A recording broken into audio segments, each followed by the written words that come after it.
Mahakal mathematics में आपका स्वागत है। आज आप देख रहे हैं चैप्टर फर्स्ट क्लास 12 का question number 12 exercise 1.1।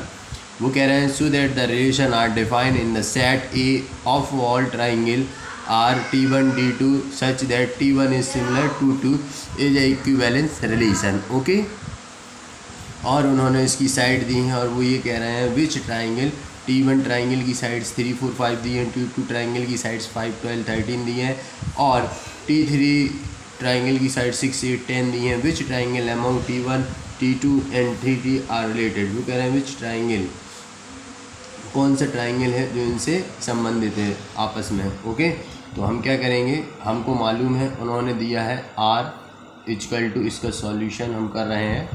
R equal to क्या दिया है इन्होंने, T1 T2 such that T1 is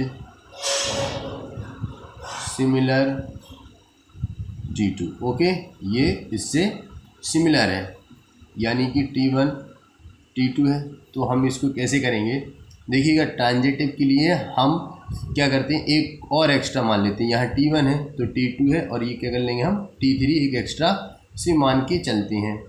तो इसको हम क्या करेंगे, इक्विवेलेंस है यानी बराबर है, ये हमें प्रूफ करना है। कब होते हैं इक्विवेलेंस, जब हमारे जो ट्राइंगल हैं वो रिफ्लेक्सिव हो, सिमेट्रिक हो और ट्रांजिटिव हो, तो वो कैसे हो जाते हैं इक्विवेलेंस। तो इसकी हम क्या बनेंगे, T1 पहला, दूसरा बन जाएगा T1 T2 T1 T3। Okay, फिर T2 T1, फिर क्या बनेगा T2 T2 फिर T2 T3।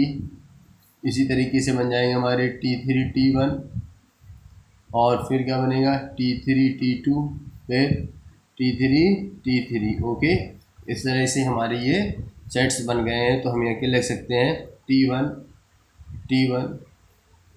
T2 T2 is equivalence is belongs to R। Okay, तो यहाँ के लिख देंगे सो इट इज रिफ्लेक्सिव, क्या है रिफ्लेक्सिव। ओके, इसी तरह से T1 T2 दिया हुआ है, T2 T1 हो जाएगा it's belongs to R, so it is क्या हो जाएगा सिमेट्रिक।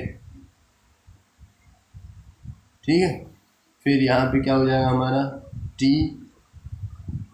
इसके लिए क्या हो जाएगा T1 T2 फिर T2 T3, इसी तरह से T3 T1, so it is transitive. अब कई बच्चे कह रहे होंगे T3 तो दिया ही नहीं है, कुछ सोचते हैं, तो हमको ये T3 क्या है मान के चलना है, यानी अमोंग मान के चलते हैं तो क्या है टेंशन नहीं होती है। वैसे इससे भी हो जाता जो आप सोच रहे हैं कि अगर T1 T2 दिया होता है तो भी प्रूफ तो हो ही जाता। तो यहाँ क्या लिख सकते हैं, so it is equivalence relation. जैसे कि अब किसी बच्चे को ये नहीं समझ में नहीं आ रहा है रिफ्लेक्सिव सिमेट्रिक ट्रांजिटिव क्या है, तो भैया वो शुरू से देखें एक एक क्वेश्चन, तभी आपको समझ में आएगा। क्योंकि ये चैप्टर जो है थोड़ा सा हर बच्चों को डिफ़िकल्ट लगता है, इसको आपको करने के लिए क्या करना पड़ेगा, थोड़ी मेहनत करनी पड़ेगी। इस तरह से हम क्वेश्चनों को करेंगे। ये आपको इंट्रोडक्शन देखिएगा सबसे पहले, फिर क्वेश्चन फर्स्ट सेकंड थर्ड लगाइएगा, धीरे धीरे आपको समझ में आएगा क्या होता है। यदि यानी कि आप सीधी सी बात, अगर इनकी कंडीशन जानते हैं आप रिफ्लेक्सिव सिमेट्रिक और ट्रांजिटिव, तो आप कैसा भी क्वेश्चन हो कर लेंगे। ठीक है, टेंशन नहीं लेना है, बस आपको बस पढ़ाई करो, अच्छे नंबर लाओ। ठीक है, फिर वो क्या कह रहे हैं, right which triangle among T1 T2 T3। यहाँ पे उन्होंने T1 की साइड दी है 3, 4 और 5, T2 ट्राइंगल की साइड दी थी उन्होंने 5, 12 और 13, T3 की दे दी है उन्होंने, क्या दी है T3 की उन्होंने साइड दी है हमें 6, 8 और 10। ओके, ये दी है। तो हम यहाँ क्या कर सकते हैं, अपन साइड्स देखो T1 T2 और T3 की साइड्स को अगर रेशियो निकालेंगे तो 3/5 T1 T2 का पहले हम निकालें T1 T2 का, फिर T1 T3 का निकालेंगे, जिसके रेशियो सेम आ जाएंगे तो T1 T2 के निकालेंगे 3/5 4/12 और 5/13 ये आ रहा है। तो कोई कट रहा है, ये कट रहा है 1/3 इसका। इसी तरीके से हम T1 और T3 के निकालेंगे 3/6 4/8 और 5/10। तो देखिएगा ये जो है रेशियो देखिएगा 1/2 और इधर क्या हो जाएगा 1/2 1/2। ये इनके सारों की रेशियो क्या है 1/2 1/2 1/2।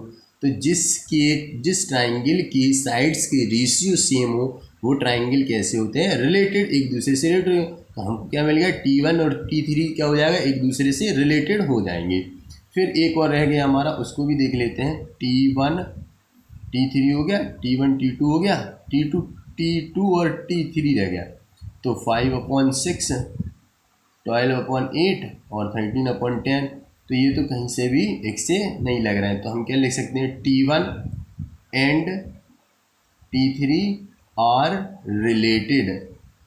क्या कंडीशन है, कंडीशन ये है कि जिस भी ट्राइंगल के रेशियो सेम होते हैं साइड्स के, वो ट्राइंगल आपस में रिलेटेड होते हैं। यही हमको समझना था। Thank you.